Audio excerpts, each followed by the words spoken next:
Hello குட்டீஸ், இன்று நாம ஒரு அழகான கதையை பார்க்க போறோம். தெனாலிராமன் மற்றும் அறிவின் பெட்டி. விஜயநகர அரசவையில் அறிவுக்கும் நகைச்சுவைக்கும் பெயர் பெற்றவர் தெனாலிராமன். அவர் சிரித்தாலும் அந்த சிரிப்பின் பின்னால் ஒரு கூர்மையான புத்தி இருந்தது. ஒரு நாள் ஒரு செல்வந்த வியாபாரி அரசவைக்கு வந்தார். அவர் கையில் ஒரு பெரிய பெட்டி. மன்னரே, இந்த பெட்டியில் உலகின் மிக பெரிய செல்வம் இருக்கிறது. அமைச்சர்கள் எல்லோரும் ஆச்சரியப்பட்டார்கள். என்ன செல்வம் அது? வியாபாரி சிரித்தார்.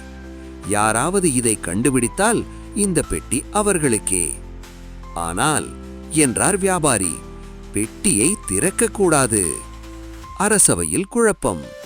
திறக்காமல் எப்படி தெரியும்? அமைச்சர்கள் யோசித்தார்கள், ஊகங்கள் சொன்னார்கள். ஆனா சரியான பதில் இல்லை. மன்னர் தெனாலிராமனை பார்த்தார். தெனாலிராமன் பெட்டியை சுற்றி நடந்தார். அதை தூக்கி பார்த்தார். காது வைத்து கேட்டார். பின் சிரித்தார். மன்னரே, இந்த உள்ள செல்வம் அறிவு. அரசவையில் சிரிப்பு. அதை எப்படி சொல்கிறாய்?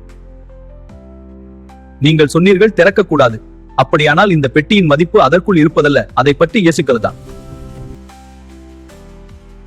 ஒரு பெட்டி மக்களை யோசிக்க வைக்கிறது என்றால் அது அறிவை உருவாக்குகிறது. அதனால் உலகின் மிக பெரிய செல்வம் அறிவுதான். வியாபாரி சிரித்தார். தெனாலிராமன், நீங்கள் சரியாக கண்டுபிடித்தீர்கள். அவர் பெட்டியை திறந்தார். அதற்குள் ஒரு கண்ணாடி மட்டும். தெனாலிராமன் சொன்னார், இந்த கண்ணாடி சொல்லும் செய்தி, உண்மையான செல்வம் நம்முள்ளேயே இருக்கிறது.